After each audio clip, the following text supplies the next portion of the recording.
Ale my zmierzamy zobaczyć, co jest dzisiaj celem tego odcinka, mianowicie postaci bogów mocze i różnych wojowników. Lecimy dalej.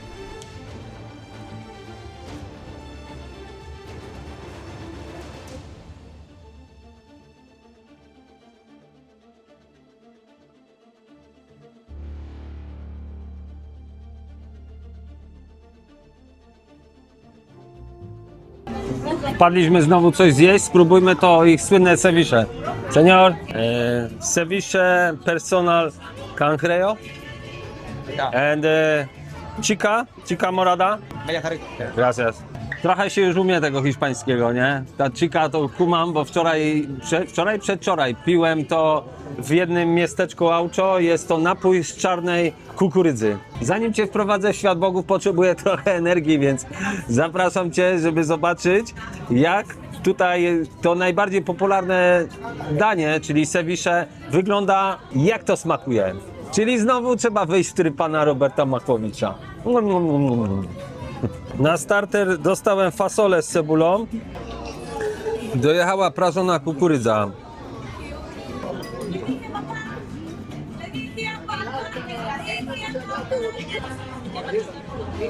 Ulala. Gracias, señor. Mamy naszego kraba. Okej, no to jedziemy z tematem. Ja się pytam, gdzie jest moja chicha. Nie wiem, czy muszę tu głośno mówić. Nie ma noża, ale jest widelec. Mnóstwo tutaj jest cebuli, a tu się wyłania spod tego krab. W sumie nie wiem, jak ja to będę jadł. Nigdy takiego kraba nie jadłem. Ale tu mamy różne ziemniaki. Na 100%. Na zimno. Ale ciekawe to w ogóle jest, taki w smaku. Tekstura trochę dyniowata, a smak bardziej kukurydziany. W życiu nie jadłem takiego kraba, więc nie wiem, jak to mam zaatakować w ogóle. Na pewno to śmiesznie wygląda. Chyba to trzeba po prostu rozwalić. I to, co zostaje, wyskubać. Za dużo tu chyba nie pojem. Nie mogę się tutaj do tego dopławić. Zaraz wam pokażę, jak to wygląda w ogóle. No i taka zabawa z krabami. Nie wiem, czy on patrzy jeszcze na mnie, czy ja na niego. Powiem tak, fanem kraba nie jestem, ale wszystkiego trzeba w życiu spróbować, prawie. Nie będę was oszukiwał, że to jest jakiś fantastyczny smak. Ten krab po prostu na mnie patrzy dziwnie. Powiem tak, zaraz muszę iść coś zjeść. No, nie pojadłem, dużo ludzi, żywo, muzyka gra, jedzenie no zimne. No ale też nie umiem tego kraba zjeść, to jedna sprawa, a druga sprawa, że w tym krabie za dużo nie było w tych odnóżach mięsa, czy jakby to powiedzieć, z kraba. A najważniejsze, to się nie nażarłem, bo jakbym się nażarł, to później jest ciężko w ogóle kręcić coś, bo się człowiekowi chce spać, a nie ma tej żywotności, energii właśnie, jak te dzieci tu. Co kawałek człowiek się nie ruszy w tym Peru, to jakaś nowa cywilizacja panująca w różnych okresach w dziejach ludzkości. Tutaj w tych okolicach tego miasteczka, które się nazywa Moche, panowała cywilizacja Moche mniej więcej od 100 do 700 lat naszej ery. Oni już znali ceramikę, kowalstwo, wiedzieli, jak sobie ułatwić życie poprzez narzędzia. Co chwilę widać tutaj takie wehikuły czasu, garbus. Wiem, że w Meksyku chyba produkowali więcej garbusów, w ogóle w historii wyprodukowano, niż na całej reszcie świata. Tutaj są wszędzie obecne, a to jest chyba jakiś stary Pontiac. Nie wiem, mamy tu jakichś znawców motoryzacji. This one, per favor. ¿De dónde eres tú? One. ¿De dónde eres? Yonderes? Tú. Coraz więcej kontentu robię w stylu smaki świata, aniżeli podróży i eksploracji. Ale no co mam zrobić? Słuchajcie, tymi krabami w ogóle nie pojadłem. Zapłaciłem, muszę powiedzieć, 32 zł za ten talerz z tą przystawką. Nie doczekałem się tego mojego napoju. Nie podali mi na czas. No obsługa. Zapłaciłem, podziękowałem, ale przyszedłem tutaj na plac i widzę, że jest jakaś fajna taka cukiernia. No i nie mogłem przejść obojętnie, no bo kawy się muszę napić. Jest 14 po południu. No i ciasteczko też wygląda smacznie. Nie modlę się. Rybami jeszcze mi palce jadą. Muchas gracias, señor. I dostałem wrzątek. Tu mam sobie dolać tej kawy do tego wrzątku. Ciekawie to wygląda. Ja to bym raczej zamienił. No po co mi tyle wrzątku? No bo przecież tu nie mam gdzie dolać. Wolałbym sobie całe to wlać, ale zrobimy może jakoś tak, że to jest takie mocne. Pan chyba nie wziął pod uwagę, że ja mogę to całe wydrylić, żeby było później trochę więcej energii, jak mamy zmierzyć się z tymi wszystkimi bogami kultury mocze.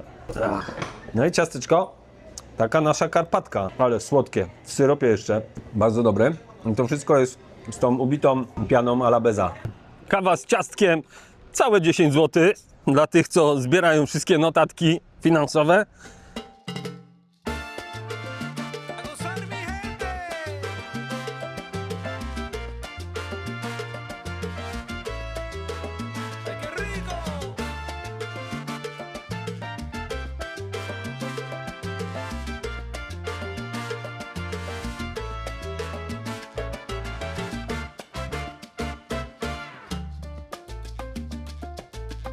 Bueno, mira, morena, morena linda, cuando se mueve todos saben lo que va a pasar.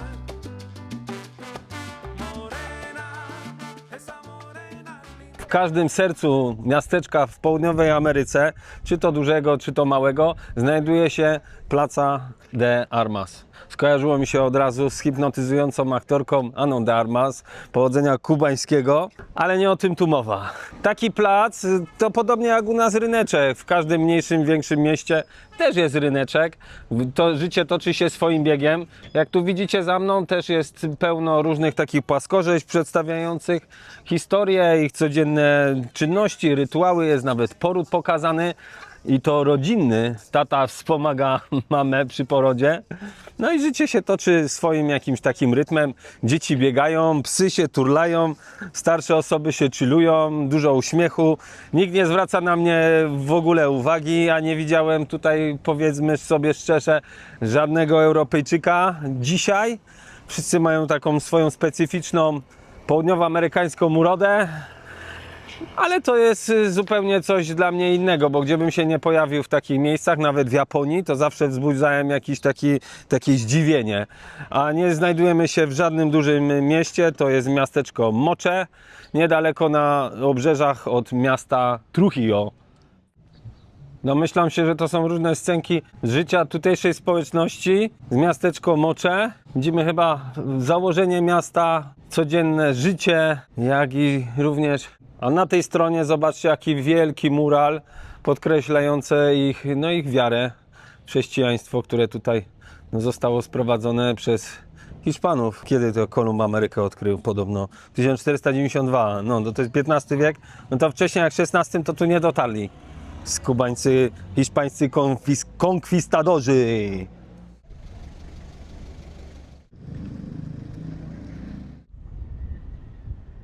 Zeszliśmy tylko kawałek, może ze 100 metrów od głównego rynku i już widzicie, droga jest jaka jest, a tam w tle jaka ogromna góra. Dzień dobry, dzień dobry. Ilu was tu jest? Uspokójcie się, bo was wszystkich kurde załatwię tu jednym zaklęciem. No ale wracając, tutaj jest też zrobiona taka pergola.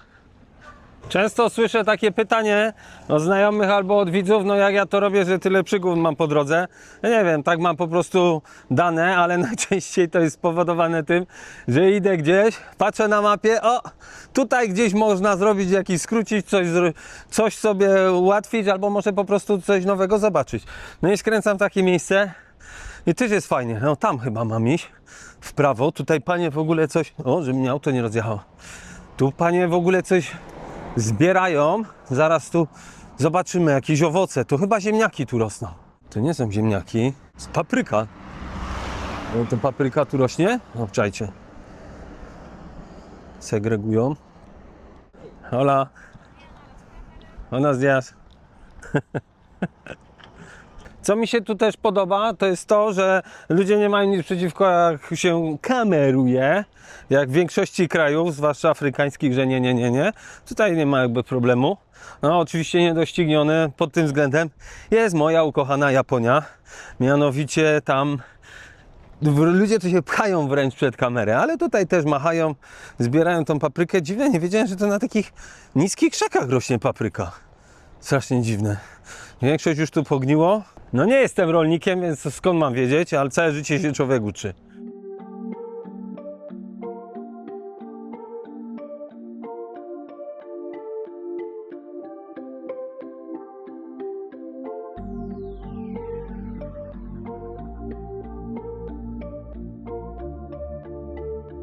Wkraczamy teraz w teren bogów Mochika, czyli cywilizacji, która panowała od I do VIII wieku naszej ery. Zobaczmy, jakich bogów sobie wymyślili, co oni mieli, jakie dodatkowe atrybuty, które ich wyróżniały na tle innych bogów i czy byli tacy mocni. Sprawdźmy to. Tu mamy Ai-Apeka, czyli stworzyciela i niszczyciela zarazem. Był to u nich najważniejszy bóg. Zobaczcie, ma twarz wzorowaną, no tutaj chociaż w sumie nie widać, ale przynajmniej tak wyczytałem, na jaguarze. Włosy z węży i kły jak noże. Ma też węże tutaj wokół swojego pasa zawiązane. Chronił ludzi przed oceanem i demonami, ale wymagał ofiar z ludzi. Zwany czasem obcinaczem głów. Szeczerdotę, ale to nie jest kolejny bóg, tylko kapłan. Jak możecie zauważyć, postać całkowicie przypominająca człowieka. Kapłani mieli specjalne podobno uzdolnienia i moce, żeby rozmawiać z bogami. Wiedzieli, co najlepiej ludziom służy, znaczy inaczej. Podobno mieli tą informację zrzuconą prosto od bogów i tłumaczyli to z boskiego na nasze, jak to się mówi. Brali też często udział w rytuałach, sami organizowali. Jak widzicie, ten kielich tutaj symbolizuje to, że kapłani często pili krew z ofiar. Halo algorytm, ta informacja, którą podałem, proszę, żeby mnie nie wyrzuciło gdzieś, ma stricte charakter dokumentalny, reportażowy, informacyjny. Dziękuję. Ale ciekawa sprawa, czemu on ma usta tak zasłonięte? I wielkie takie kolczyki w uszach. No to już są kwestie takie ozdobne, ale kawał chłopa z tego gościa. No, gdzie są następne bóstwa? A ty boisz się jakichś demonów?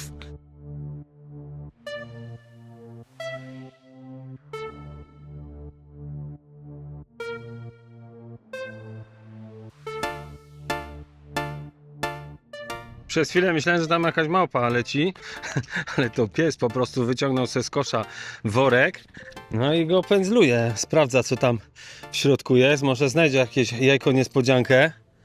Nigdy nie wiadomo. O, zanurkował. Wracamy do bogów. Tutaj kolejny na liście jest niejaki Dekapator. Wygląda trochę jak T-Rex. No, znaczące ma te takie węże wokół pasa, ale głowy przypominają mi bardziej głowę kondora niż węża. Znowu ma ten charakterystyczny nóż czy miecz w swojej ręce, bardziej taki kozik. Ogromne pazury, dawno nie był na pedikirze na pewno, no ale dziwna ta jego głowa, normalnie jak jakiegoś dinozaura. Jak to wtedy też rozkminili sobie i tyle set lat temu, że dinozaury żyły. Podobno był bratem Ai-Apeka. Tak jedni twierdzą, drudzy mówili, że to był jego wróg. Nigdy się tego prawdopodobnie nie dowiemy. Ciekawa postać, no taka najbardziej przerażająca moim zdaniem.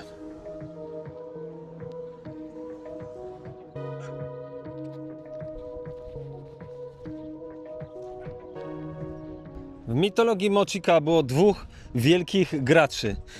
Jednym z nich był Dios Radiante, czyli bóg słońca, ognia, wojny i zniszczenia. To on dawał moc i siłę wojownikom, kiedy szli na pole walki. Ale jego wszelkie moce kończyły się tuż po zachodzie słońca.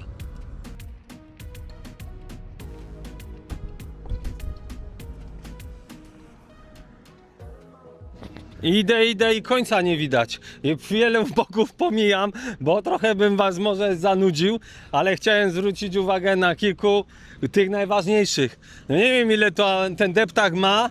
Na moje oko, no ze 2, może 3 kilometry albo i więcej. Oprócz bogów wymyślono sobie tutaj też różne takie hybrydy, jak za moimi plecami. Mam nadzieję, że mi głowy nie urwie. Takie oto stwory miały przestrzegać przed niebezpieczeństwem, jakie czyha w oceanie i też chyba trzymać ludzi trochę pod kontrolą, no bo jak trochę strachu jest, no to się lepiej ludźmi, że tak powiem, no... Jak jest trochę strachu, no to się lepiej ludzi kontroluje i takie oto stwory miały ku temu służyć. Miały też podkreślać chaos natury, że człowiek nie jest w stanie okiełznać tego wszystkiego, żeby się bardziej poddał temu, co przyniesie mu los, ale żeby też był ostrożny. To trochę tak jak ze mną. Trochę minęło, zanim się nauczyłem, żeby badać teren, po którym kroczę. No, ale nigdy nie wiadomo, czy ta uliczka jest bezpieczna, czy ta jest niebezpieczna. Wyglądają spoko. Hola, hola, bo ja tu coś widzę. Wbijamy, może jakiś tu jest mecz piłkarski. Nie wiem, czy tu się coś płaci. Zaraz sprawdzimy. Uwielbiam takie akcje, jak coś się dzieje i mogę tutaj wejść i pokibicować. O!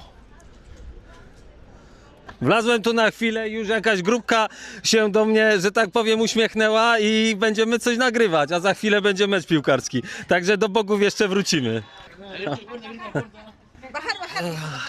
Okej. Muchas gracias. 3, 2, 1. Bienvenidos a Perú. Yeah. Gracias. Dobra, wbijamy tu na meczycho.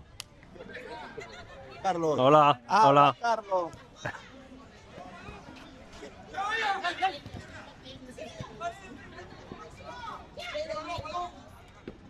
Ale to poważne meczycho jest. Chłopaki tutaj traktują to bardzo ambitnie. Jest klepka, jest do rogu. Out.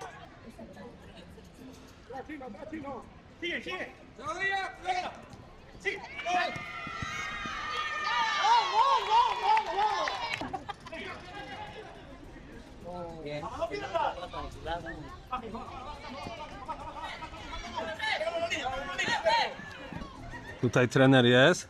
Poważnie to widzę, traktują. Ale klimat. Dlatego ja podróżuję. O! Obronił.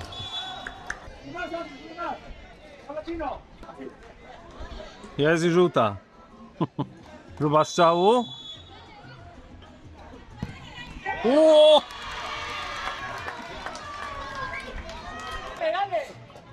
Mecz jakiejś klasy Super D. A zobaczcie, jest z trybuny wielu kibiców, trener, sędzia. Dobra, koniec tego dobrego. Kończymy jeszcze ten odcinek tą boginią nocy. Hola, ciao. Hello, my friend. Muchas gracias. ale jest zajeb... tutaj.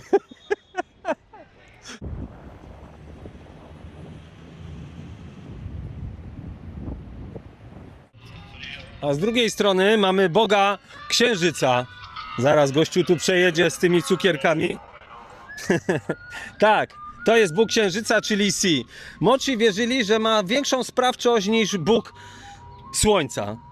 Dziwny paradoks, bo gdzie bym nie pojechał, to wszyscy czczą Boga Słońca, że to jest życie i zbawienie, a noc jest straszna, okrutna, przynosi tylko zło. Tutaj jest wręcz odwrotnie. No w nocy wiecie, co się robi. Oni go czcili, bo w nocy no, jest płodność ludzka podwyższona. Więc dla zwykłych ludzi oznaczał dużo więcej niż Bóg Słońca. Ciekawe, nie?